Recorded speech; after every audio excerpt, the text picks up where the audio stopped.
दिव्यास्त्र के बंधन में बंधकर हनुमान जी का रावण के दरबार में उपस्थित होना, लक्ष्य भेद के लिए चलाए हुए मेघनाद के वे अमोघ बाण भी जब व्यर्थ होकर गिर पड़े, तब लक्ष्य पर बाणों का संधान करने में सदा एकाग्रचित्त रहने वाले उस महामनस्वी वीर को बड़ी चिंता हुई। उन कपि श्रेष्ठ को अवध्य समझकर राक्षस कुमार मेघनाद वानर वीरों में प्रमुख हनुमान जी के विषय में यह विचार करने लगा कि इन्हें किसी तरह कैद कर लेना चाहिए, परंतु ये मेरी पकड़ में आ कैसे सकते हैं। फिर तो अस्त्रवेत्ताओं में श्रेष्ठ उस महातेजस्वी वीर ने उन कपि श्रेष्ठ को लक्ष्य करके अपने धनुष पर ब्रह्मा जी के दिए हुए अस्त्र का संधान किया। अस्त्र तत्व के ज्ञाता इंद्रजित ने महाबाहु पवन कुमार को अवध्य जानकर उन्हें उस अस्त्र से बांध लिया। राक्षस द्वारा उस अस्त्र से बांध लिए जाने पर वानर वीर हनुमान जी निश्चेष्ट होकर पृथ्वी पर गिर पड़े। अपने को ब्रह्मास्त्र से बंधा हुआ जानकर भी उन्हें भगवान ब्रह्मा के प्रभाव से हनुमान जी को थोड़ी सी भी पीड़ा का अनुभव नहीं हुआ।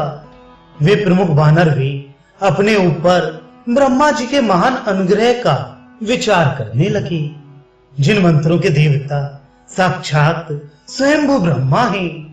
उनसे अभिमंत्रित हुए उस ब्रह्मास्त्र को देखकर हनुमान जी को पितामह ब्रह्मा से अपने लिए मिले हुए वरदान का स्मरण हो आया।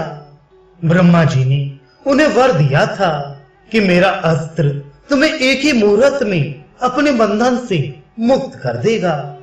फिर वे सोचने लगे, लोक गुरु ब्रह्मा के प्रभाव से मुझ में इस अस्त्र के बंधन से छुटकारा पाने की शक्ति नहीं है। ऐसा मानकर ही इंद्रजित ने मुझे इस प्रकार बांधा है।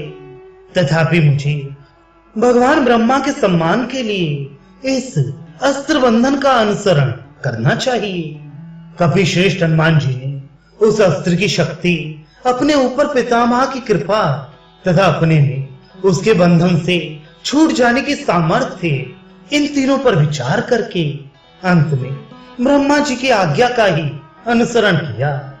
उनके मन में यह बात आई कि इस अस्त्र से बंध जाने पर भी मुझे कोई भय नहीं है, क्योंकि ब्रह्मा, इंद्र और वायु देवता तीनों मेरी रक्षा करते हैं।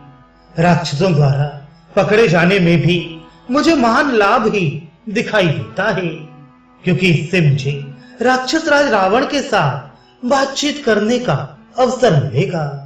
अतः शत्रु मुझे पकड़कर ले चले। ऐसा निश्चय करके विचार पूर्वक कार्य करने वाले शत्रु वीरों के संहारक हनुमान जी निश्चेष्ट हो गए। फिर तो सभी शत्रु निकट आकर उन्हें बलपूर्वक पकड़ने और डांटने लगे। उस समय हनुमान जी मानो कष्ट पा रहे हों, इस प्रकार चीखते और कटकटाते थे। राक्षसों ने देखा कि अब यह हाथ पैर नहीं हिलाता, तब वे शत्रुहंता हनुमान जी को सुतरी और वृक्षों के वलकल को बटकर बनाए गए रस्सों से बांधने लगे। शत्रु वीरों ने जो उन्हें हठपूर्वक बांधा और उनका तिरस्कार किया, ये सब कुछ उस समय उन्हें अच्छा लगा। उनके मन में ये निश्चित विचार हो गया कि ऐसी अवस्था में राक्षस राज रावण संभवतः कौतूहलवश मुझे देखने की इच्छा करेगा, इसलिए वे सब कुछ सह रही थी। वलकल के रस्ते में बंध जाने पर पराक्रमी हनुमान ब्रह्मास्त्र के बंधन से मुक्त हो गए, क्योंकि उस अस्त्र का बंधन किसी दूसरे बंधन के साथ नहीं रहता। वीर इंद्रजित ने जब देखा कि वानर शिरोमणि तो केवल वृक्षों के बलकल से बंधा है, दिव्यास्त्र के बंधन से मुक्त हो चुका है, तब उसे बड़ी चिंता हुई। वह सोचने लगा, दूसरी वस्तुओं से बंधा हुआ होने पर भी ये अस्त्र बंधन में बंधे हुए की भांति बर्ताव कर रहा है। ओह, इन राक्षसों ने मेरा किया हुआ बहुत बड़ा काम चौपट कर दिया। इन्होंने मंत्र की शक्ति पर विचार नहीं किया। ये अस्त्र जब एक बार व्यर्थ हो जाता है तब पुनः दूसरी बार इसका प्रयोग नहीं हो सकता। अब तो विजय होकर भी हम सब लोग संशय में पड़ गए। हनुमान जी यद्यपि अस्त्र के बंधन से मुक्त हो गए थे तो भी उन्होंने ऐसा बर्ताव किया मानो वे इस बात को जानते ही ना हो। क्रूर राक्षस उन्हें बंधनों से पीड़ा देते और कठोर मुक्कों से मारते हुए खींच कर ले चले। इस तरह वे वानर भी राक्षस राज रावण के पास पहुंचाए गए। तब इंद्रजित ने उन महाबली बानर वीर को ब्रह्मास्त्र से मुक्त तथा वृक्ष के वलकल की रस्सियों से बंधा दे उन्हें वहां सभासद गणों सहित राजा रावण को दिखाया। मतवाले हाथी के समान बंधे हुए उन वानर शिरोमणि को राक्षसों ने राक्षस राज रावण की सेवा में समर्पित कर दिया। उन्हें देखकर राक्षस भी आपस में कहने लगे, ये कौन है? किसका पुत्र यह सेवक है? कहां से आया है? यहाँ इसका क्या काम है?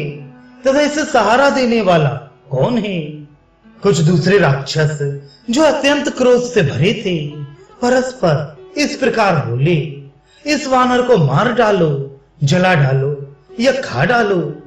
महात्मा हनुमान जी सारा रास्ता तय करके जब सहसा राक्षस राज रावण के पास पहुंच गए तब उन्होंने उसके चरणों के समीप बहुत से बड़े बूढ़े सेवकों को और बहुमूल्य रत्नों से विभूषित सभा भवन को भी देखा। उस समय महातेजस्वी रावण ने विकट आकार वाले राक्षसों के द्वारा इधर उधर घसीटे जाते हुए कपिश्रेष्ठ हनुमान जी को देखा। कपिश्रेष्ठ हनुमान ने भी राक्षस राज रावण को तपते हुए सूर्य के समान तेज और बल से संपन्न देखा। हनुमान जी को देखकर दशमुख रावण की आंखें रोष से चंचल और लाल हो गईं। उसने वहां बैठे हुए कुलीन, सुशील और मुख्यमंत्रियों को उनसे परिचय पूछने के लिए आज्ञा दी। उन सब ने पहले क्रमशः कपिवर हनुमान से उनका कार्य, प्रयोजन तथा उसके मूल कारण के विषय में पूछा।